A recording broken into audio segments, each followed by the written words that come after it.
Fire signs, tignan po natin kung ano ang mensahe para sa'yo ngayong araw.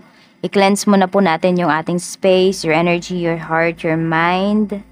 Ayan, kung meron man po kayong bigat na nararamdaman, isama nyo na po dito.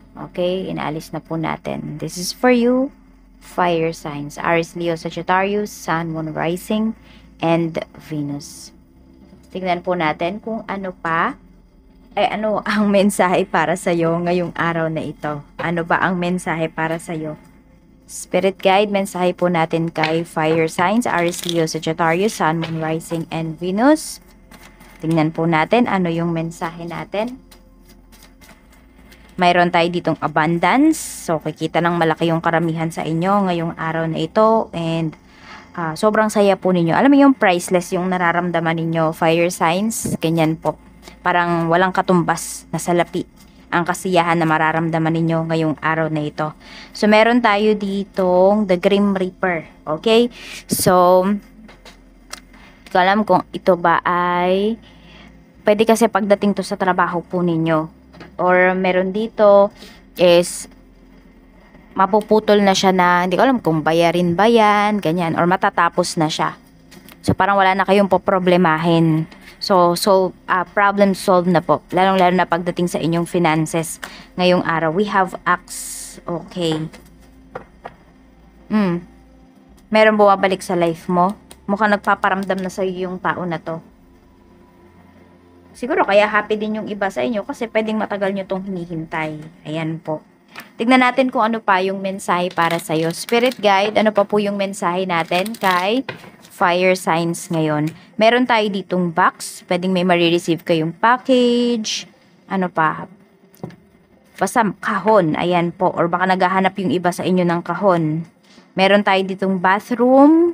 So, parang brand new kasi ito. Meron tayo ditong bridge. Okay. May babiyahe dito. Or meron kayong bibilhin ngayong araw na ito. So, pwede po na, yun nga, brand new siya. Pwedeng regarding sa ano ninyo, about sa CR, about po sa mga toiletries, yan. Yung iba sa inyo, pwedeng nahihilig kayong mag-stock ng mga shampoo, ng mga, mga tissue, sabon, ayan po. So, pwedeng yan yung hilig ninyo ngayon, pagandahin yung some of you, vanity mirror ninyo. Meron naman dito, pwedeng yung sink ng CR or yung mga display ninyo. So, ayan po yung mga hilig ninyo ngayon. Tignan natin, pinapaganda nyo talaga yung inyong bahay or part ng bahay po ninyo. Pwedeng nire-renovate. So, tignan natin kung ano pa yung mensahe para sa'yo ngayong araw na ito. Spirit guide, ano pa po yung mensahe natin? Okay. Meron naman dito, pwedeng nagmo-move forward na kayo. Kaya, nire-release nyo na at pinuputol nyo na yung mga negativities, mga tao dito sa life po ninyo. And also yung box kasi, parang kinakahon nyo na, okay? Di ba, kunwari naglilipat ng bahay. So, tinatanggal nyo na or nilalagay nyo na sa box yung mga gamit po ninyo or yung mga hindi nyo na kailangan. So, yun. Pwedeng ganun yung ginagawa ninyo dito. At nagfo-focus na lang kayo sa mga valuable things and mga tao na nakaka-appreciate po sa inyo. Tignan natin ano pa ang mensahe para sa iyo. Fire signs, huwag kang magpagutom ngayong araw na ito. Tignan natin. Mayroon tayo ditong judgment but in reverse kasi siya. Meron tayo ditong the Empress.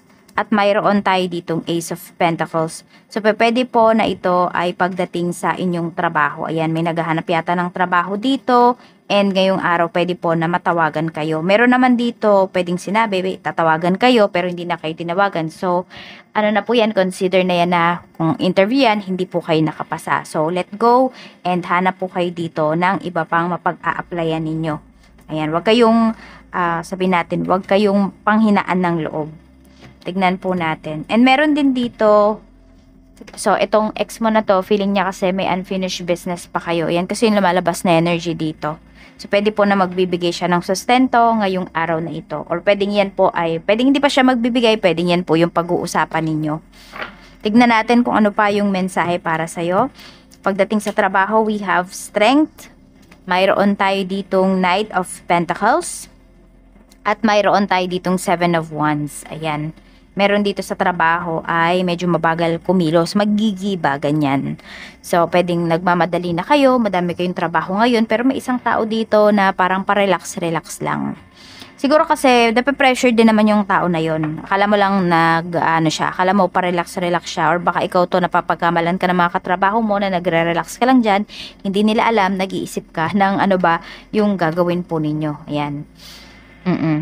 Tignan natin. Parang marami kayong mga bubuhatin dito. Ayun nga, baka mga kahon-kahon yung mga deliveries dyan sa trabaho or mga bubuhatin po ninyo.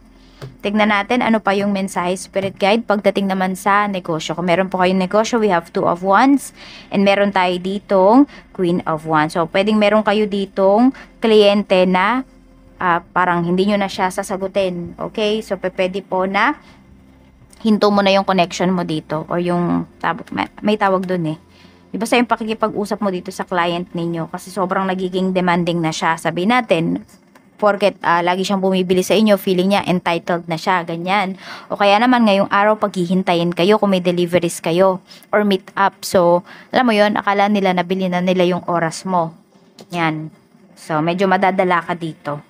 Tignan natin. Para kasing ang iniisip lang talaga nung tao na to, nung client mo na to, ay siya lang yung naaabala, or feeling niya pala naaabala siya, ganyan. Or feeling niya okay lang na maghintay ka, kasi di ka naman nagsasalita. So, magsabi ka sa kanya. Para malaman niya, i-address mo kung ilang minutes ka nang naghihintay. Meron tayo ditong the Fool, but in reverse kasi siya. Tapos meron tayong 6 of Wands. Pagdating to sa pera, ayan po, medyo careless yung iba sa inyo pagdating sa money. Ayan, kung meron man kayong bibilhin ngayong araw na ito, is i-double check po ninyo. Kasi baka mamaya, nagustuhan mo, ay, okay na po yan, ibalot nyo na po. O, diba? I-plastic nyo na po. Pero, hindi mo pala chinek. So, baka pag-uwi ay sira. Tignan natin. Okay, tapos, meron din dito, hindi ko alam kung may mga cards kayo sa isang certain grocery. Tapos, pwedeng nakalimutan ninyo yan, so sayang yung points. Tignan natin kung ano pa yung mensahe spirit guide. Pagdating sa love life naman po, meron tayo ditong 3 of Pentacles, pero naka-reverse kasi siya. Ayan. And meron tayo ditong Temperance, may nag-aaway dito. Ayan. So, tignan natin kung ano pa yung mensahe. We have Page of Wands. Okay. Merong naiinip. So, di ko alam kung matagal ba kayong mag-ayos, ganyan. O kaya naman, hinihintayin nyo yung reply ng person mo, pero ang tagal-tagal niyang mag-reply. Yan. So, medyo may maiinis dito. Yan. Basta i-address nyo lang yung mga nararamdaman po ninyo. Sabihin niyo yung nararamdaman ninyo para magawa ng paraan or makapag-adjust kayo sa isa't isa. Kasi minsan, di ba, ayan, nagagalit ka na dito sa person mo. Hindi niya alam kung ba't nagagalit ka, bakit mainit ulo mo. Kasi di mo sinasabi kung ano. Di ba, akala niya kasi okay lang sa'yo. Yan, parang ganyan yung makikita or ma-feel ng mga tao sa paligid mo na okay lang yung ginagawa nila. Kahit sa loob-loob mo, ikaw po ay na-offend na. So, kailangan mo talagang magsalita sa kanila. Tignan natin kung ano pa yung mensahe para sa'yo. Spirit guide. Di ko alam kung sino nakikrave dito ng itlog na maalat. Ayan, di ko alam kung gagawa na lang ba kayo or nakabili kayo yung magandang quality. Kasi di ba dinadaya na din yung ibang ganyan. Tingnan natin. Mayroon tayo ditong time. So, di ba yung oras mo, pwedeng masayang ba siya ngayong araw na ito? Or, ayan, kaya pahalagahan mo yung oras mo. So, pwede nga may demanding talaga dito. We have ego. Yan. Pero, syempre, ingat ka sa pagsasabi dahil baka naman masabihan ka na, arrogante, ganon. So, ayan po, sabi, reflection. So, pag-isipan nyo din talaga yung mga sasabihin po ninyo. Kasi, di naman talaga lahat ng tao maiintindihan kayo, fire signs. So, ayan lang po yung mensahe para sa inyo ngayong araw na ito. At ito, para sa mga naghahanap ng lucky numbers natin, ito po yung lucky numbers nyo. We have number 30, we have number 2, we have number 8. Ano pa? Spirit guide, ano pa po? 40.